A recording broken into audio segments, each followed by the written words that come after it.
sorozat második bemutatandó darabja az Occo Diablo, ami referencia pedálként is szerepel ugye a butik pedálok között.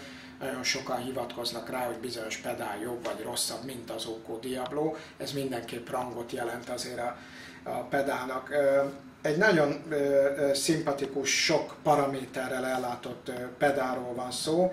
Azt mondanám inkább, hogy egy ilyen krémes overdrive jellegű hangot tud csinálni, amit meg is tudsz boostolni.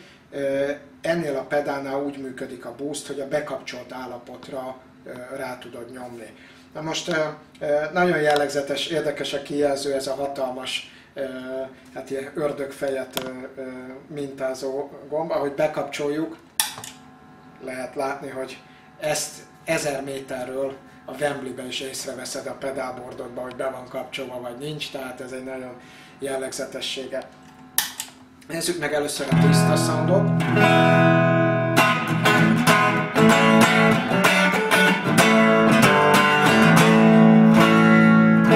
És most a Diablo. Egyelőre mindent középre állítottam.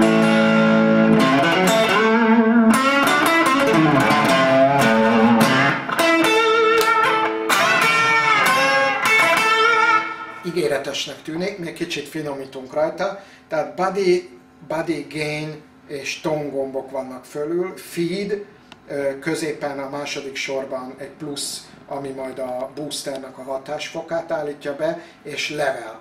Azt vettem észre ezeknél a pedáloknál, hogy a level gombot érdemes egy picit jobban megtekerni, valahogy közelebbi lesz az igazsághoz a hang. Tehát körülbelül így.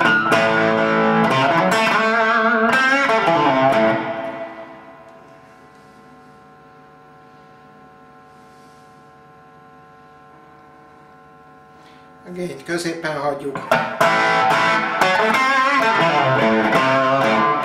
Ez ugye egy kicsit most ilyen fémesebb.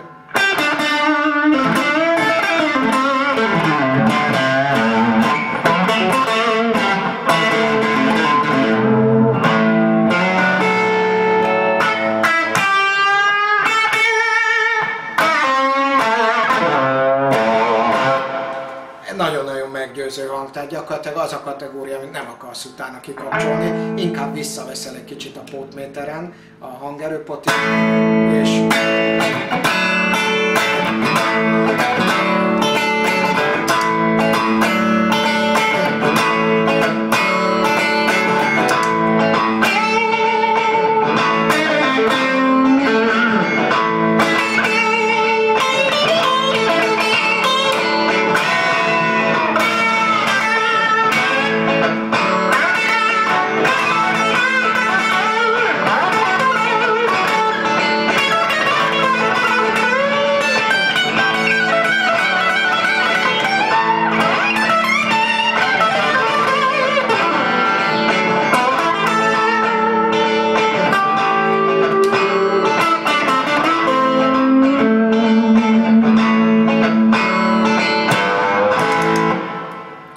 nézzük meg, mi történik akkor, hogyha hozzányomunk egy kis boostot.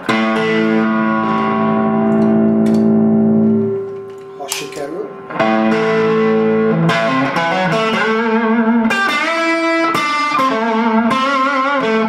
Ez teljesen ez a Stevie Ray Vaughan-os sound.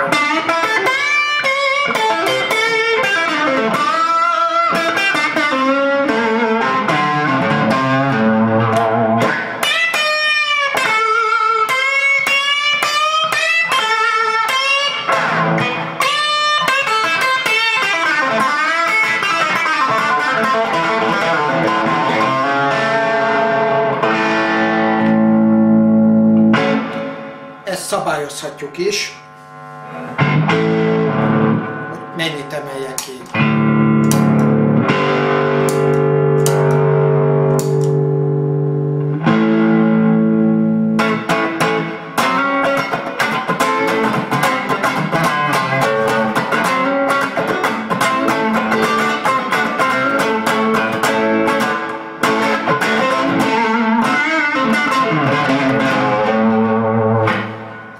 Fantasztikusan jó hangú pedálról van szó, Texas fanoknak kötelezően ajánlott szinte.